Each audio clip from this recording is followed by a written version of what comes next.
புதுதில்லியில் உள்ள ராஷ்டிரபதி பவன் குடியரசுத் தலைவரின் இல்லம் ஆகும். அவருடைய இல்லம் மற்றும் அலுவலகம் இரண்டும் ஒரே கட்டடத்தில் அமைந்துள்ளன. இருந்தபோதிலும் அவருக்கு இருப்பிடத்துடன் கூடிய அலுவலகங்கள் மேலும் 2 இடங்களில் உள்ளன. அங்கு வருடத்திற்கு ஒருமுறை சென்று தன்னுடைய அலுவலக பணிகளை அவர் மேற்கொள்கிறார். அவைகள் சிம்லாவில் உள்ள ரிட்ரீட் கட்டடம் மற்றும் ஹைதராபாத்தில் உள்ள ராஷ்டிரபதி நிலையம் ஆகும். இவைகளில் ஒன்று வடக்கிலும் மற்றொன்று தெற்கிலும் அமைந்துள்ளது. இது நாட்டின் ஒற்றுமையையும் மக்களின் பல்வேறுபட்ட கலாச்சாரத்தின் ஒற்றுமையையும் பறைசாற்றுகின்றது.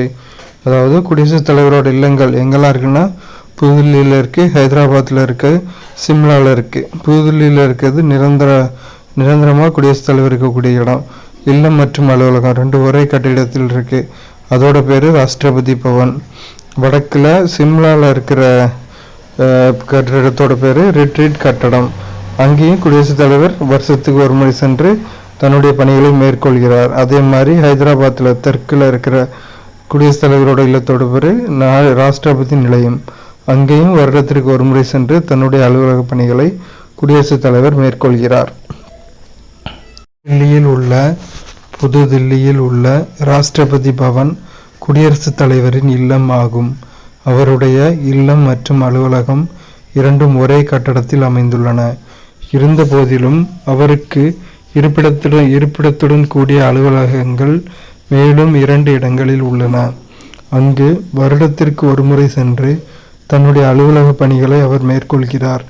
அவைகள் சிம்லாவில் உள்ள ரிட்ரீட் கட்டடம் மற்றும் ஹைதராபாத்தில் உள்ள ராஷ்டிரபதி நிலையம் ஆகும். இவைகளில் ஒன்று வடக்கிலும் மற்றொன்று தெற்கிலும் அமைந்துள்ளது. இது நாட்டின் ஒற்றுமையையும் மக்களின் பல்வேறுபட்ட கலாச்சாரத்தின் ஒற்றுமையையும் பறைசாற்றுகின்றது.